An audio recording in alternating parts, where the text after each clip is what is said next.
முன்னத்த வீடியோவில் நம்ம பிரெயின் எந்த அளவுக்கு ஓவர் ட்ராமா கிரியேட் பண்ணுது, நம்ம மைண்ட் எந்த அளவுக்கு பவர்ஃபுல்லான ஒரு டூலாக இருக்குது நம்ம இமோஷன்ஸை ட்ரிகர் பண்ணுறதுக்கு.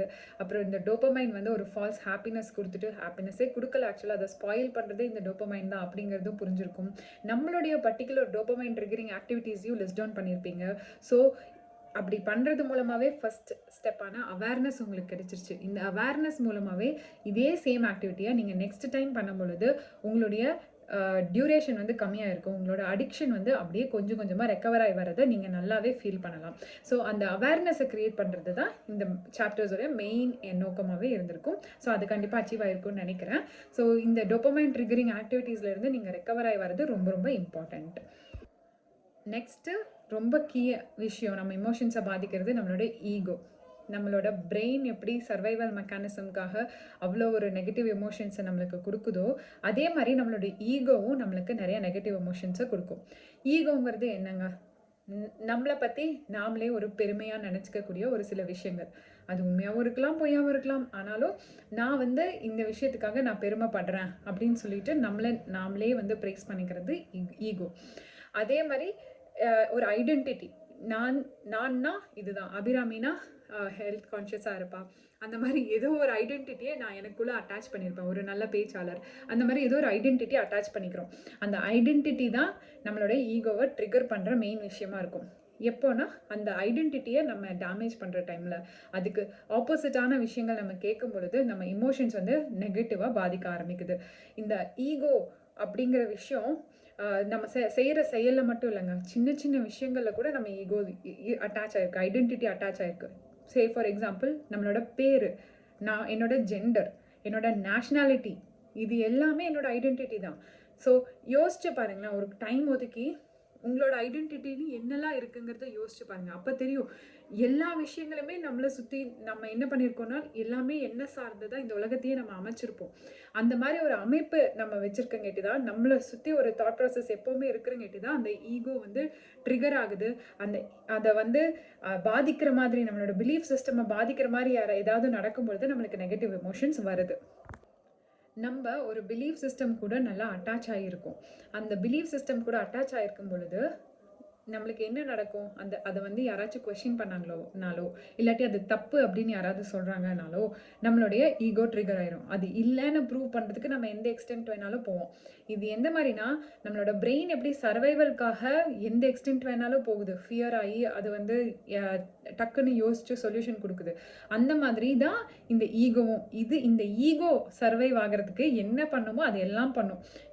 அதுதான் மெயின் காரணமே. இப்போ ரிலீஜியஸ் பீப்புள் எல்லாமே பார்த்தீங்கன்னா, ஒரு எக்ஸாம்பிளாக எடுத்துக்கிறேன். ரொம்ப தன்னைத்தானே கொண்டுக்கிறதுக்கும் இல்லாட்டி இன்னொருத்தவங்களை கொலை பண்ணுற அளவுக்கு போகிறதுக்கும் முக்கியமான காரணம் அவங்களோட பிலீஃப் சிஸ்டமான ரிலீஜியனில் யாரோ ஒருத்தவங்க அதை அப்போஸ் பண்ணி சொன்னாங்கன்னா அதை ஏற்றுக்கிற மனப்பான்மை இல்லை. ஏன்னா அது அவங்களோட ஈகோவை பாதிச்சிருக்கு. இதுதான் ஒரு பெரிய எக்ஸாம்பிள், எல்லாத்துக்கும் புரியக்கூடிய ஒரு எக்ஸாம்பிள். ஸோ யார் ஒருத்தங்க இந்த புரிதல் யாருக்கு இருக்கோ அவங்க ஆட்டோமேட்டிக்காக சஃபரிங்லேருந்து கண்டிப்பாக மீண்டு வந்துடுவாங்க. ஏன்னா இது வந்து அந்த லெவலுக்கு மட்டும் இல்லைங்க, இன்னும் வர எக்ஸாம்பிள் சொல்கிறேன். நம்மளோட ஃபேமிலி லைஃப்பில், நம்மளுடைய சில்ட்ரன்ஸை ஹேண்டில் பண்ணுற விதத்தில், நம்மளோட ஃப்ரெண்ட்ஸ் ரிலேட்டிவ் சர்க்கிளில் எப்படி இந்த ஒரு சின்ன நம்மளுடைய ஈகோ வந்து நம்மளுடைய ஹாப்பினஸை அந்த அளவுக்கு பாதிக்குது, நம்ம இமோஷன்ஸை எந்த அளவுக்கு அது வந்து விளையாடுது அப்படிங்கிறத நம்ம பார்க்கலாம். யார் ஒருத்தங்க இந்த அவேர்னஸோடு இருக்கிறாங்களோ அவங்களுக்கு சஃபரிங்கே இருக்காது. ஸோ அந்த கான்ஷியஸ் ஸ்டேட்டை நீங்கள் அடைஞ்சிட்டிங்க அப்படின்னா, நீங்கள் ரொம்ப கான்ஷியஸாக இருக்க ஆரம்பிச்சிட்டிங்க அப்படின்னா, நீங்கள் ஆட்டோமேட்டிக்காக எது கூடயும் அட்டாச் ஆக மாட்டீங்க, எந்த ஒரு பிலீஃப் சிஸ்டத்தையும் கூடயும் அட்டாச் ஆக மாட்டீங்க. அப்படி நீங்கள் விலகி இருக்கும் பொழுதே அந்த கருத்துக்களை அப்போஸ் பண்ணி வந்தாலும் அதை ஏற்கக்கூடிய மனப்பக்குவம் உங்களுக்கு வந்துடும். அப்போ உங்களுக்கு அந்த இமோஷன்ஸ் வந்து எந்த அளவுக்கும் ஷேட்டர் ஆகாது, உங்களுக்கு வந்து நல்லா ப்ராப்பராக ஹேண்டில் பண்ணுறதுக்கு ஈஸியாக இருக்கும். ஸோ நம்ம பிரெயின் பார்த்தீங்கன்னா அது சர்வைவ் ஆகணும், அதுக்கு என்ன பண்ணுமோ அந்த வேலையை பண்ணும். இந்த ஈகோ என்ன பண்ணும் பார்த்தீங்கன்னா, போய் ஏதாச்சும் அச்சீவ் பண்ணு, நீ ஒரு பெரிய சாதனையாளர்னு ப்ரூவ் பண்ணு, நீ வந்து ஒரு கோ கெட்டர், அதாவது என்ன வேணுமோ அதை நீ அடைஞ்சே தீரணும் அப்படிங்கிற ஒரு ஸ்ட்ராங்கான எண்ணத்தை கொடுக்கறது தான் இந்த ஈகோ. இந்த மாரி ஒரு தாட் ப்ராசஸ் இருந்துச்சுனாவே என்ன ஆகும்? அது கிடைக்கலன்னா டிசப்பாயிண்ட் ஆகும். நீங்க ஒரு பிலீவ் பண்ணியிருக்கீங்க. அது இல்ல. அது வந்து ஃபால்ஸ்ன்னு யாராவது சயின்டிஃபிக்கலா ப்ரூவ் பண்றாங்க அப்படின்னா, அதுவும் உங்களுடைய அ அது எப்படி அது ஃபால்ஸ் ஆகலாம் அப்படிங்கிற ஒரு பெரிய உந்துதல வந்து கிரியேட் பண்ணாது. ஒரு ஃப்ரஸ்ட்ரேஷன் குடுக்கும். உங்களுக்கு கோவம் வரும். அத ஏத்துக்கிற மனப்பான்மை இருக்காது. ஆங்ஷியஸா இருப்பீங்க. உங்களோட பாயிண்ட்ட எப்படி ப்ரூவ் பண்ணணும் அப்படிங்கிறதுல ரொம்ப ஈடுபட்டு இருப்பீங்க. இந்த ஈகோ மெயினா பார்த்தீங்கன்னா, இது எப்படி எதுக்குள்ளலாம் அட்டாச் ஆயிருக்கு அப்டின்னா, ஒரு திங்ஸ் ஒரு பொருளா இருக்கலாம். பொருள் கூட நம்மளோட ஈகோ அட்டாச் ஆயிருக்கும். இல்ல பீப்பிள் கூட நம்ம ஒரு ஈகோ வந்து அட்டாச் ஆயிருக்கும். இல்ல நம்மளோட பிலீஃப் சிஸ்டம் கூட இந்த ஈகோ வந்து அட்டாச் ஆயிருக்கும். எப்படிடா பொருள் கூட என்ன இந்த ஈகோ எப்படி அட்டாச் ஆயிருக்கு? திங்ஸ் கூட எப்படி அட்டாச் ஆயிருக்குன்னா, ஃபார் எக்ஸாம்பிள் ஒரு சிலர் இந்த பிராண்ட் எல்லாம் வந்துச்சுல்லங்க, அதுக்கு மெயின் காரணமே பீப்பிளோட ஈகோ தான். பிஸ்னஸ் ஆயிடுச்சு. ஸோ இந்த பிராண்ட் ஹேண்ட்பேக் வச்சுருந்தா, ஷூஸ், ஸ்லிப்பர்ஸ் யூஸ் பண்ணாங்கன்னா, இல்லாட்டி மொபைல் ஃபோன் யூஸ் பண்ணாங்கன்னா தான் என்னோட ஸ்டேட்டஸ் வந்து ஹை அப்படின்னு காட்டிக்கலாம். அதே மாதிரி அந்த பீப்புள் வந்து அந்த பர்டிகுலர் ப்ராடக்டை சுற்றி ஒரு ஸ்டோரி க்ரியேட் பண்ணுவாங்க. அதோட பெஸ்ட் ஃபீச்சர்ஸ் என்ன அப்படிங்கிறத அவ்வளோ பெருமையாக எக்ஸ்பிளைன் பண்ணுவாங்க. அதை வந்து அவங்க ஓன் பண்ணியிருக்காங்க. அதை வந்து அவ்வளோ பெருமையாக எக்ஸ்பிளைன் பண்ணுவாங்க. அந்த ஃபீச்சர்ஸ் எல்லாத்தையுமே அவங்க ஏதாவது ஒரு பக்கம் நம்ம போயிட்டு வரோம் அப்படின்னாலுமே அதை பற்றி அவ்வளோ டீட்டெயில்டாக எல்லாத்துக்கிட்டையும் நம்ம வந்து பேச ஆரம்பிப்போம். இது எல்லாத்துக்கும் காரணம் அந்த ஒரு ஐடென்டிட்டி, அந்த அந்த ஒரு பொருள் மேலேயோ இல்லை ஒரு நீங்கள் ட்ராவல் பண்ணி போன ஒரு இடத்து மேலேயோ நீங்கள் வந்து ஒரு ஐடென்டிட்டி க்ரியேட் பண்ணியிருக்கிறீங்க, அட்டாச் ஆகிருக்கிறீங்க. அந்த அட்டாச்மெண்ட்டை ஸ்டோரியாக மற்றவங்களுக்கு சொல்லி அதை பற்றி பெருமைப்படுறது நம்மளுக்கு ரொம்ப பிடிக்கும். மனிதனா அது எல்லாத்துக்குமே ரொம்ப பிடிச்ச விஷயமா இருக்கும். ஸோ அதுக்காக இந்த பிராண்டட் பொருள்லாம் வாங்குறது தப்பா?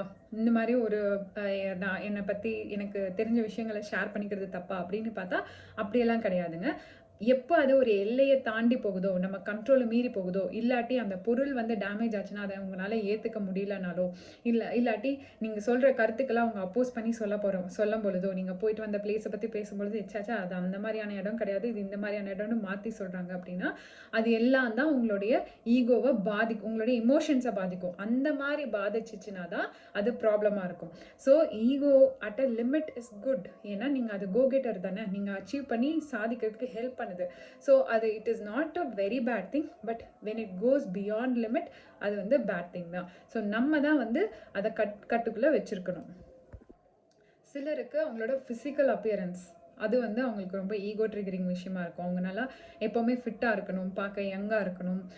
க்ரே ஹேர் வரத சிலதுனால அக்செப்ட் பண்ணிக்க முடியாது. ஸோ அந்த ஐடென்டிட்டி வந்து எப்போவுமே வந்து ஹைஃபையாக மெயின்டைன் பண்ணணும். அப்போ தான் நம்மளை 4 பேர் பாராட்டுவாங்க, நம்மளை 4 பேர் அப்ரிஷியேட் பண்ணுவாங்க அப்படிங்கிற ஒரு தாட் ப்ராசஸ் இருக்கும். அவங்களுக்கு வந்து physical pain and emotional pain வந்து ரொம்ப ஜாஸ்தியாக இருக்கும். ஸோ அந்த மாதிரி ஃபிசிக்கலாக நான் வந்து அபிராமினா இப்படி தான் இருப்பா அப்படின்னு நான் வந்து ஒரு ஃபிக்ஸ் பண்ணி இதுக்காக நான் பாடுபடுறேன், மெனக்கெடுறேன், அந்த ஃபிசிக்கல் அப்பியரன்ஸை மெயின்டைன் பண்ணுறதுக்கு நான் மெனக்கெடுறேன் அப்படின்னா அது என்னுடைய இமோஷன்ஸையும் பாதிக்கும், அதே மாதிரி என்னோட ஃபிசிக்கல் ஹெல்த்தையுமே பாதிக்கும். என்னதான் ஃபிட்டாக இருந்தாலும் அப்சஷனாக இருக்கும் பொழுது அது வந்து டேமேஜஸ் காஸ் பண்ணும். இந்த அவேர்னஸ் கண்டிப்பாக மக்களுக்கு தேவைப்படும். அடுத்த விஷயம், நம்மளோட ஃப்ரெண்ட்ஸ், நம்மளை சுற்றி யார் கூட நம்ம அசோசியேட் பண்ணியிருக்கோம் அதுவுமே நம்ம ஈகோவை ரொம்பவே பாதிக்கும். பார்த்தீங்கன்னா எனக்கு வந்து இவங்க ஃப்ரெண்டு, இவர் வந்து எந்த அளவுக்கு ஃபேமஸ் தெரியுமா, எனக்கு வந்து இந்த டாக்டரை தெரியும், எனக்கு வந்து இந்த பர்டிகுலர் செலிப்ரிட்டியே தெரியும், அவங்க கூட நான் பேசியிருக்கேன், அவங்க கூட ட்ராவல் பண்ணியிருக்கேன், அவங்க என்னோட விஷயத்தை அப்ரிஷியேட் பண்ணாங்க. இது எல்லாமே ஈகோ ட்ரிகரிங் ஃபேக்டர்ஸ் தான். இதுவுமே என்னன்னா நான் வந்து எப்போ வந்து ஓவர் போர்ட் ஆகிறேனோ அப்போ அது நம்மளை டேமேஜ் பண்ணும், இமோஷன்ஸை பாதிக்கும். இது எல்லாமே ஈகோ அப்படிங்கிற விஷயத்த ஃபஸ்ட்டு நீங்கள் தெரிஞ்சுக்கோங்க.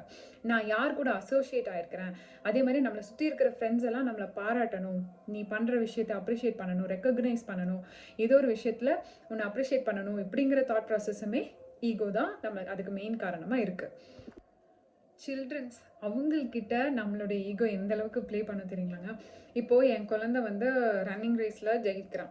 அவன் ஓடி ஜெயிக்கிறானோ இல்லையோ, இங்கே நான் பேரண்ட்டாக கற்றுன்னு கத்திட்டு இருப்பேன். எதனாலனா நான் என்னுடைய சின்ன வயசு வாழ்க்கையை இல்லை நான் வந்து ரன்னிங்கில் ஜெயிக்கணும்னு ஆசைப்பட்டது இப்போ என் பையன் ஓடி ஜெயிக்கும் பொழுது எனக்கு அந்த ஆனந்தத்தில் என்னையே அறியாமல் அன்கான்ஷியஸாக நான் வந்து கத்த ஆரம்பிச்சிடுவேன். எதுவும் நான் தான் ஜெயித்த மாதிரி. அவன் வந்து என் வழியாக வந்தவனே தவிர ஹீஸ் அன் இண்டிவிஜுவல் பர்சன். அவனுக்குங்கிற லைஃப் அவனோடது. அவன் என்னுடைய ஆசைகளையும் என்னுடைய கருத்துக்களையும் அவன்கிட்ட நம்ம திணிக்கக்கூடாது. நல்ல விஷயங்கள சொல்லணும். அதை பாகுபடுத்தி டிஃப்ரென்ஷியேட் பண்ணி எது அவனுக்கு வேணுங்கிறது அவன் எடுத்துப்பான்.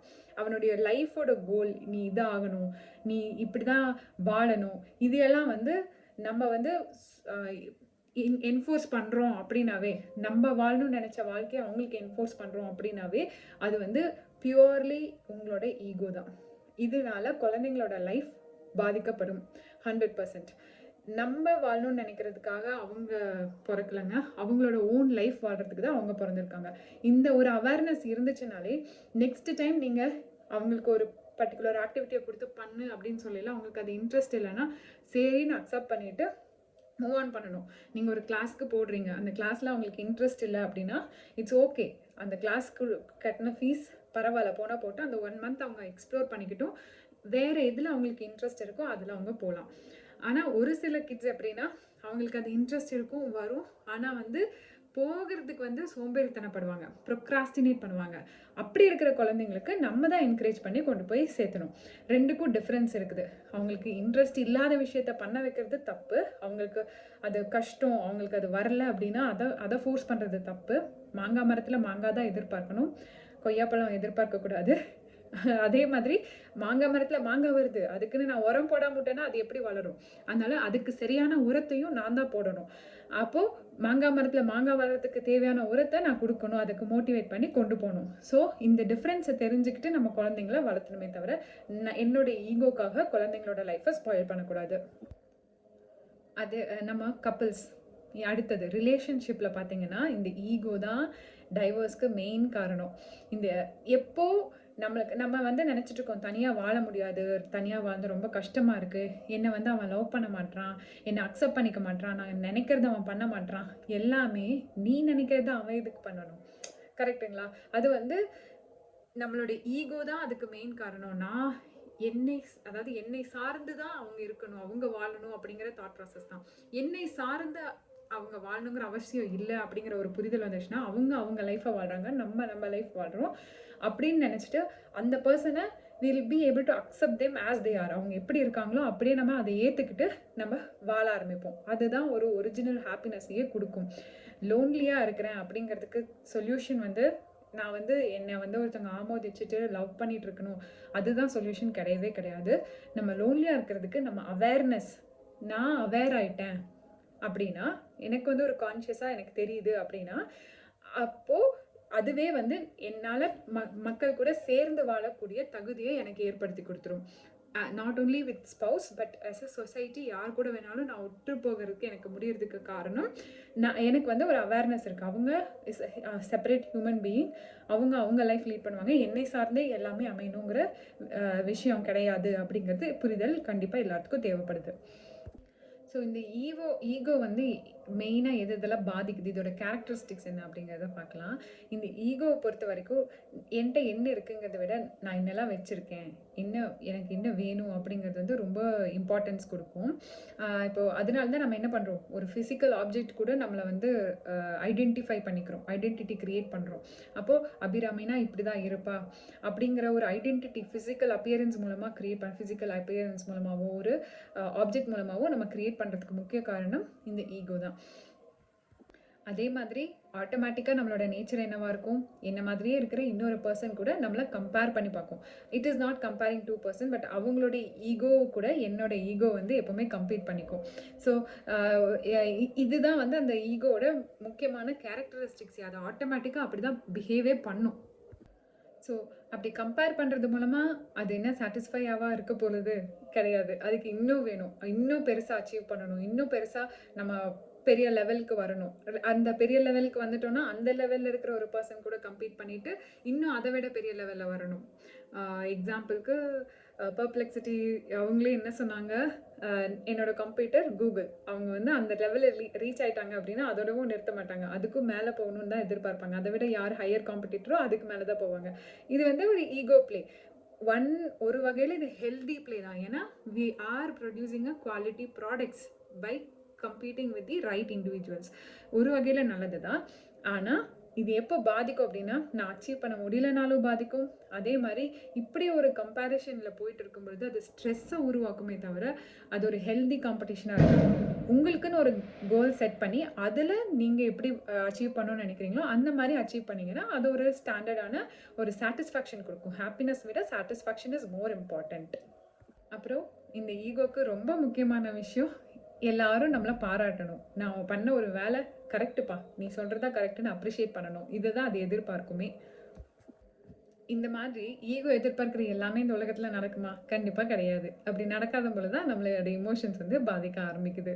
ஸோ இப்போ தெரியுதுங்களா எதனால நம்மளுக்கு இமோஷ்னலாக நம்ம ரொம்ப வீக் ஆகிறோம் அப்படின்ட்டு? மெயின் காரணம் இந்த ஈகோ தான். இந்த புரிதல் இருந்துச்சுனாலே நம்ம வந்து ஒரு ஈவெண்ட் நடக்கையிலையுமே இதை டிஃப்ரென்ஷியேட் பண்ணி பார்க்க ஆரம்பிப்போம். ஒரு நிமிஷம் யோசிப்போம். அந்த ஒரு நிமிஷம் யோசனையில் நம்மளுடைய ரியாக்ஷன் டுவர்ட்ஸ் தட் ஈவெண்ட் மாறிடும். அந்த ஒரு பர்டிகுலர் ஈவெண்ட்டுக்கு நான் வந்து கொடுக்கக்கூடிய ரியாக்ஷன் கண்டிப்பாக வேறு மாதிரி கொடுக்க ஆரம்பிச்சிடுவேன். இந்த புரிதல் இருந்தாவே போதும். இந்த ஈகோ எப்போவுமே தான் தான் பெருசு அப்படின்னு நினைக்கும். அதனால தான் அது என்ன பண்ணுன்னா காசிப்பிங் பண்ணும், கம்ப்ளைண்ட் பண்ணும். இப்போ நீங்கள் வந்து அடுத்தவங்களை பற்றி பேசும் பொழுது நானே பேசினாலுமே எனக்கு ஒரு சந்தோஷம் கிடைக்கும். நான் யார் கூட பேசுகிறேனோ அவங்களும் ஒரு சுப்பீரியரான ஃபீலிங் கிடைக்கும். ஏதோ நம்மளாம் ஒரு பெரிய ஆள் மாதிரியும் பேசுகிற அந்த பர்சன் வந்து ஒரு கம்மியான ஆள் மாதிரியும் ஒரு ஃபீலிங் கிடைக்கும். It is boosting your ego. நீங்கள் இன்ஃபீரியராக ஃபீல் பண்ணுறீங்க, யார் கூடயும் சோஷியலைஸே ஆகலை, இது கூட ஒரு வகையில் ஈகோ தாங்க. இது வந்து உங்களுடைய க்ரோத்தை தடங்களாக இருக்கிற விஷயத்த நீங்கள் மறைச்சு இதனால தான்ப்பா நான் வளரல அப்படின்னு சொல்லிக்கலாம்ல. அது கூட ஒரு வகையில் ஒரு ஈகோ தான்.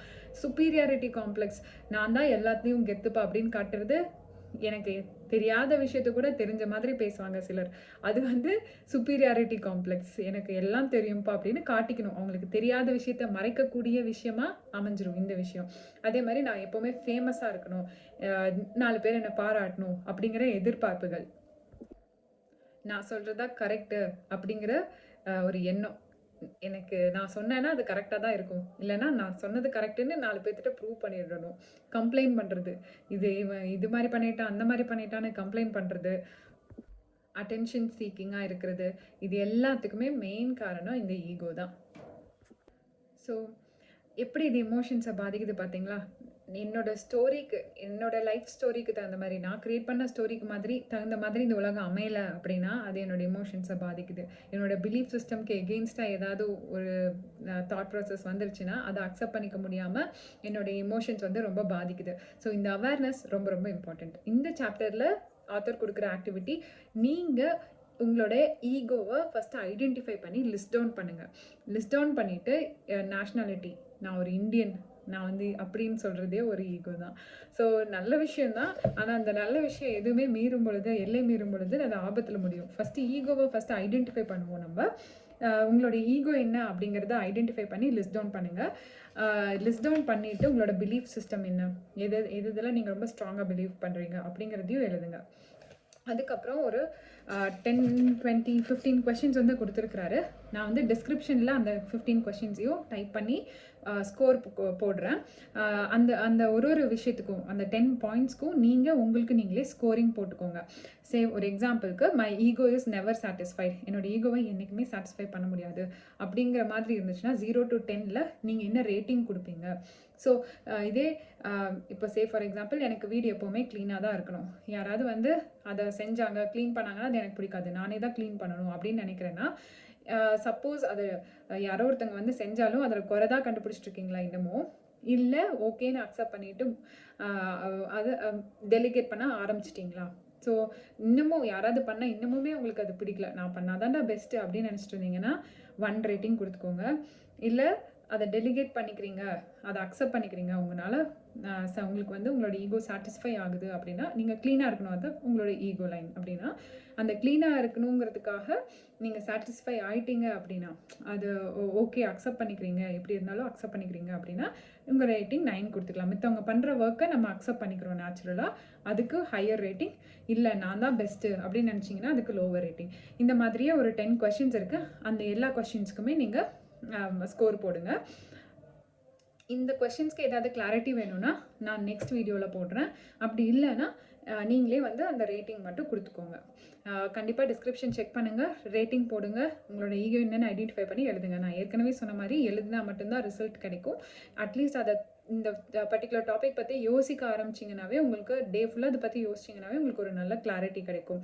இந்த அவேர்னஸ் மட்டும்தான் நம்மளோட இமோஷன்ஸை ஹேண்டில் பண்ணுறதுக்கு பெஸ்ட் திங்காக இருக்கும். புத்தா கூட எப்படி என்லைட்டன் ஆனார் அப்படிங்கிறத பார்த்தீங்கன்னா அந்த அவேர்னஸ் தான் மெயின் காரணமாக இருக்கும். அவன் எப்போ செல்ஃப் அவேர் ஆகி நம்ம யார் அப்படிங்கிறத, நான் யார் அப்படிங்கிறத புரிஞ்சுக்கிட்டோம் அப்படின்னாவே நம்மளோட இமோஷன்ஸை நம்ம ஹேண்டில் பண்ணிக்கலாம். என்றைக்குமே வந்து ஒரு சாட்டிஸ்ஃபைடான ஹாப்பி ஸ்டேட், எக்ஸ்டசி ஸ்டேட்டில் நம்ம இருக்கலாம். அது எதையும் நம்ம சீக் பண்ணி ஓடிட்டே இருக்க மாட்டோம். ஸோ ஒரு